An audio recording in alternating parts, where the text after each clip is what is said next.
I want to give congratulations to Molly Callan for her article recently published in Authority magazine titled Lessons Learned as a Caregiver.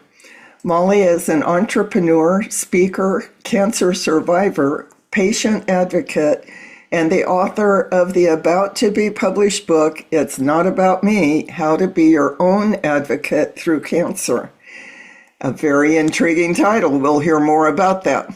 She is also the founder of Cancer Coach Connection, where she works with patients, family members, and providers, helping them navigate the difficulties of their diagnosis and treatments in order to receive the best treatment possible. In addition to impressive educational credentials, in the past 30 years, her company, Molly Callan Case Management, employed 600 case managers serving 200 plus customers nationally. I can say a lot more about Molly, but I'd rather just dive into our conversation. What started you down this very specific path in the medical field? Thank you. First of all, thank you, Nancy, for this opportunity to talk with you and your readers. It really is an honor for me. This is a passion project for me. My background is in elementary education, ironically, and then I got my master's in counseling. Both kind of led me. It's funny, and then I did career counseling. I always would tell people, you just never know where you're going to land and be open because, life happens, doors open to career areas that you might not have ever thought you were going to go through. And it might be the one that you're destined to go through. Yeah. I'm originally from Ohio, a Midwest girl, and I now live in South Florida. I started my career after teaching in case management for workers' comp. So we would coordinate medical care for injured workers, deal with catastrophic cases, all different types of injuries. And I did that for other companies. And then I went out on my own with that MKCM company that you mentioned. And I grew it. It was organic just for me to over 300 plus case managers. And I sold it about 3 years ago to a wonderful company, the IMA Group, and I'm still with them. But then about a year after I sold my company, I was diagnosed with AML, acute myeloid leukemia. Boy. And it came out of the blue. I had no symptoms whatsoever, nothing. I was traveling and living my life, exercising, and it was through a routine blood work that they found it. This is why I tell all my friends and people I talk to, it's so important to stay current with your blood work because luckily they caught it very early for me. And it's a very aggressive type of cancer. So immediately I went into the hospital, many rounds of chemo. I then had a bone marrow transplant, and I have since met my donor virtually. Phenomenal, a 20-year-old guy who saved my life. And saved my family, right? And when I thanked him for the first time, I get chills when I talk about it. When I thanked him for the first time, you know what he said? He said, "It was my honor to help you." Oh, So wow. Now I've it got was chills. goosebumps, right? It restores your faith in humans, Yes. that there are such kind people out there. So I'm a big proponent. I do some work for swabbing people at college campuses, and because you really are saving a life having bone marrow transplant. So I had that. And then that was difficult because the regimen is very strict. I mean, it's very tough, really heavy duty chemo, because they pretty much wipe out your bone marrow. So that way you can receive the bone marrow of your donor. And I was doing great. Came home, unfortunately relapsed. And then I had to get some supplemental cells from my donor. But thank God that did it. I had a recent bone marrow and it's zero. There's nothing there. Healthy, grateful, but it recalibrates your life. You really stop and think about what's important, what's worked before, what's not working. It causes you to look at boundaries a little bit more carefully, what you're willing to put up with, looking at stress and trying to minimize stress. And so, long story short, because of my background as an advocate for injured workers, I was my own advocate during cancer. And as I went through that journey, Nancy, it was so surprising. One time in the hospital, there was a nurse I wasn't really fond of. And I said to the charge nurse, can you please just not have her come back in? And she's like, no problem. I told this story to a patient on the floor, and they were like, you could do that? I'm like, of course you could do that. But I know that because that's how I was trained. That's my background. So I decided instead of writing a memoir, there's hundreds of memoirs out there about people's journey through cancer. That's why I titled It's Not About Me, because instead, what I envision is that it's more of a handbook. There's nothing out there, ironically, that helps people walk through the different steps and stages of their diagnosis, how to be your advocate, how to prepare for the hospital, how to deal with non-supportive providers, how to be a caregiver. What we talk about, so important. How to, what caregivers need to know, resources. So that's why I'm writing this book and I'm doing coaching as well and speaking because again it's such a void in this area, which is so surprising to me, Nancy, because unfortunately so many people are getting diagnosed with cancer and there's nothing out there that's common sense practical to help people. Luckily I had a village, I had nurses, I had friends, I had people in the industry, and they helped me and a mentor who helped me navigate. If I wouldn't have had that, I don't think I could have gone through what I went through. Well, that explains the title of your book, because that was one of my questions. It's not about me, it's about all the people out there that need to know how to become their own advocate. Gosh, that gives me goosebumps too. Yeah. It's so important, and not just to focus on the patient, but on the caregivers as well, which I know we had focused on in the article, because, in order to be a caregiver, you have to maintain your boundaries and your health, mental health, physical health, just like a patient. I have a great village, Reiki, yoga, massage, and people say, oh, well, maybe you can afford that. There's a lot of free resources out there for people on virtual resources to do these things, counseling. I arranged my village pretty quickly after I was diagnosed because that, again, is my wheelhouse. I knew that I needed that support. So I think it's so important for caregivers to know that they have support there, and it's a huge, crucial role. I had to have a caregiver with me 24/7 for 3 months after my transplant. So, what would I have done if I didn't have a caregiver? My spouse, people are single. Right. People, how they have to kind of assemble their village their own way. And it's so important to recognize caregivers, really important.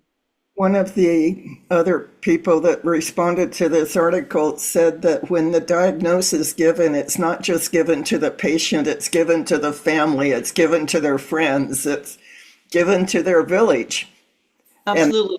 Yeah. that's what I you're talking. talk about that in my book too. I talk about friendships and how friendships change when you have a life-altering diagnosis. It really shows you who your friends are, and it surprises you. The people you didn't expect to show up sometimes, and then the people you did expect to show up don't.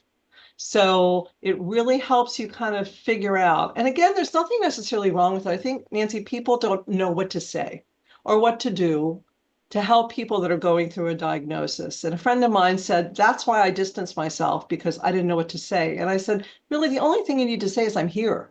If you Yeah, need to right, talk, right. I'm so sorry.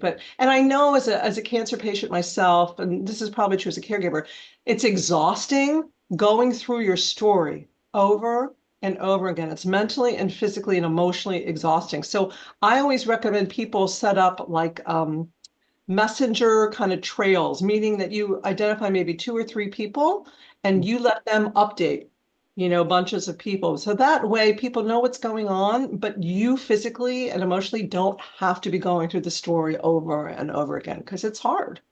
There's actually a website where my niece, who was diagnosed with cancer, posted updates on the website, and you could join the website and get the website, updates, and also send messages to her, which she could look at when she felt like. Yeah. Those And are great. I personally just did not, and this was my choice. I've seen those before with friends and other things, and I just, didn't want to have that kind of formal thing. I had like people just text. I would text my captains, so to speak, my three people. And I had one person that was family, one person that was work associates, one person that was like friends. And I let them, and then they would send to me responses or questions or things. But whatever works for people, because when you're going through this diagnosis, you don't want to have to worry. You want to take stuff off your plate and off your caregiver's plate as well too, and just focus on recovery, really.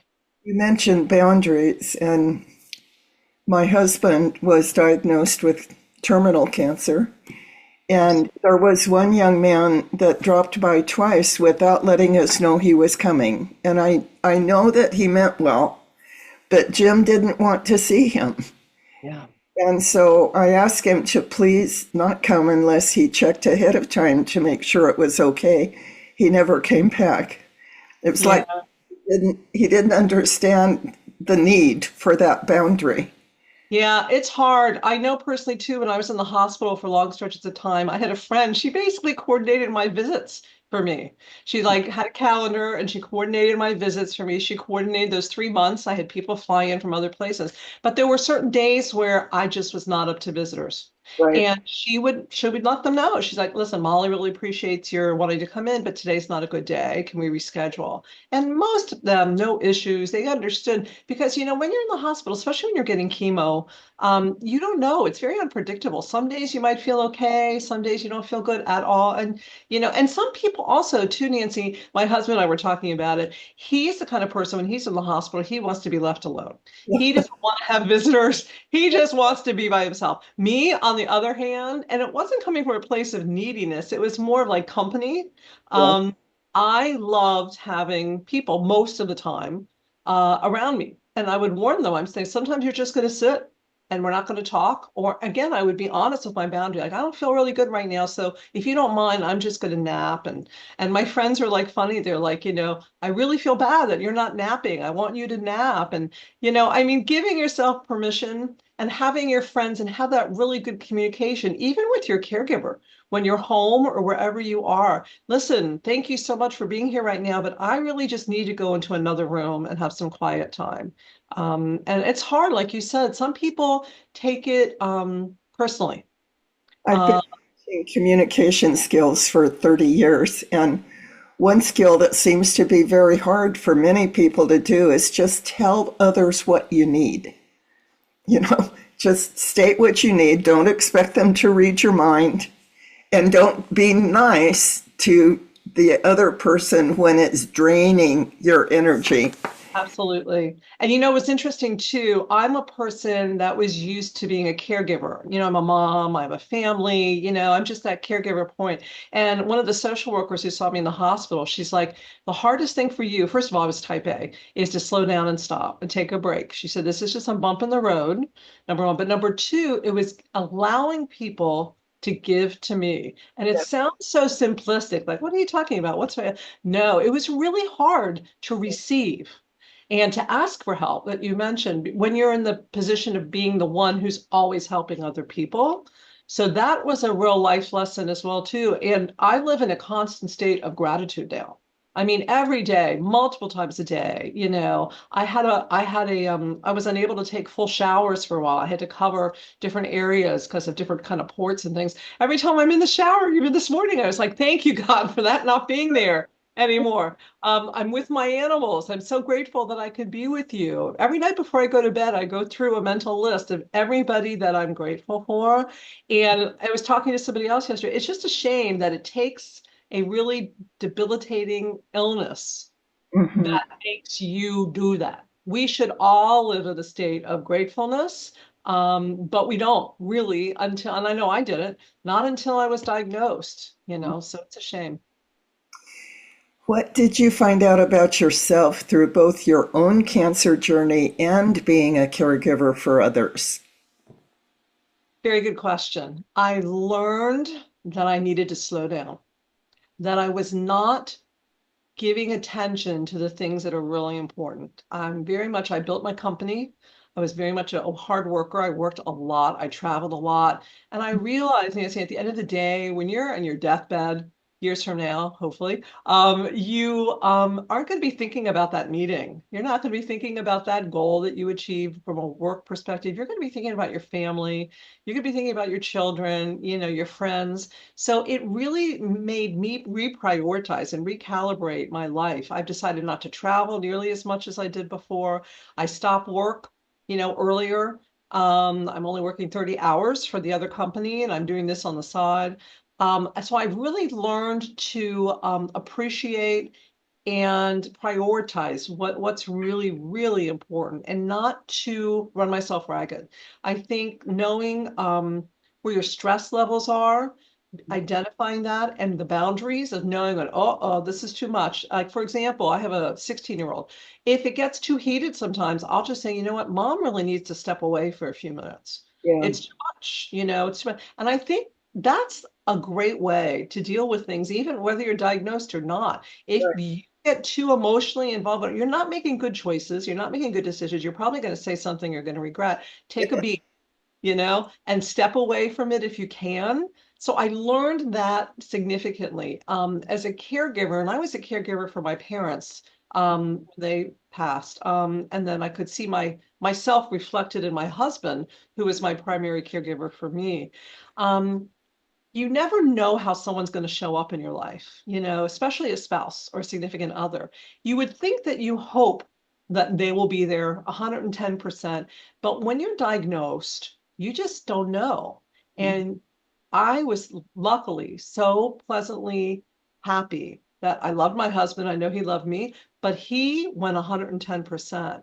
And not everybody copes that way. Right. Um, it's very debilitating. And I think, again, as a patient, Nancy, you're so self-focused because you have to be. Your job, once you're diagnosed, is yourself. You know, Yes. Yeah. focusing on your health, focusing on your recovery, focusing on going through treatment. But I had to at times step out and realize that, wow, this is affecting him. This is affecting my child. This is affecting my friends. And trying to be aware of that, be sensitive to that, making sure that caregivers get breaks. So Yeah. important. When Yes. people would come and stay with me and visit me because I had to be in an apartment for 3 months, I made sure you go out, you take the car, you do what you need to do. If you need to take a walk, you take a walk because if you're not there for yourself, you can't be there for anybody else. And I encourage all caregivers to get some counseling if they can, Yeah. whether it's their company, whether it's, a free program. There are different kinds of programs out there. But to get that counseling, because it's so important, you are emotionally drained and physically drained, depending on what you're doing as a caretaker. So you have to replete, you have to fill yourself back up. So that way you're able to be present for the person that you're taking care of. If you focus all your energy on someone else, you drain yourself dry.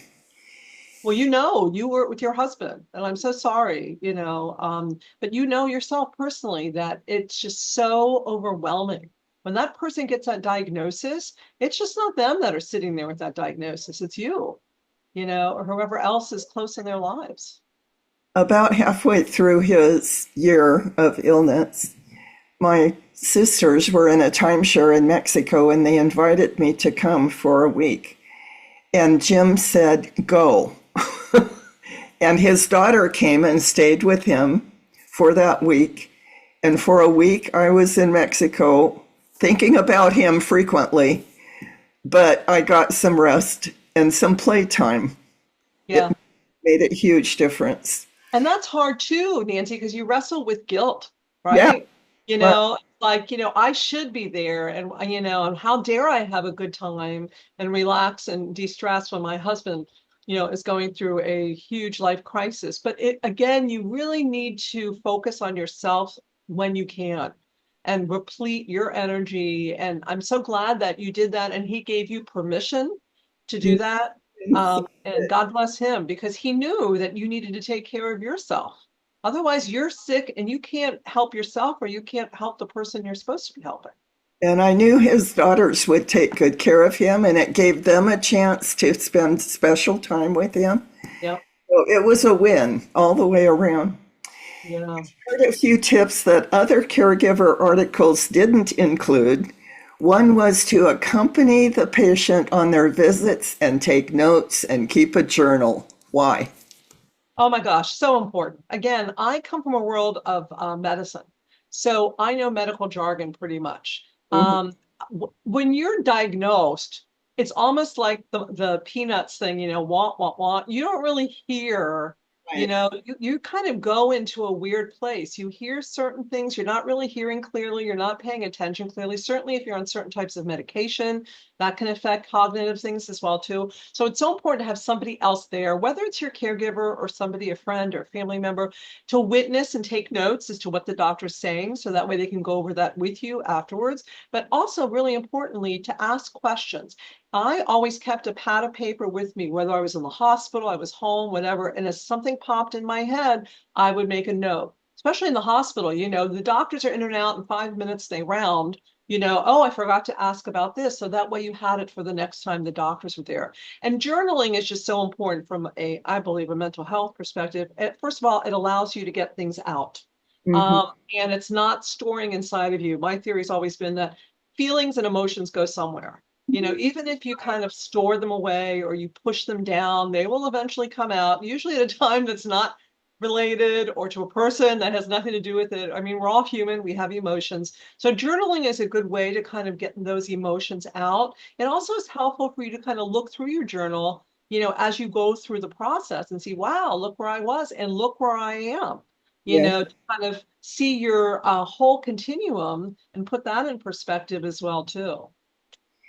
I'm going to quote you about being organized. You said, find a good expandable file and label the sections, medical, insurance, resources, etc., to keep all the documents in one place. What a brilliant idea that is. I have to tell you that I did it right away. And I got Appendiflex and I just put those different titles and others and like calendars or things like that, appointments, and I put my notebook inside of it as well too.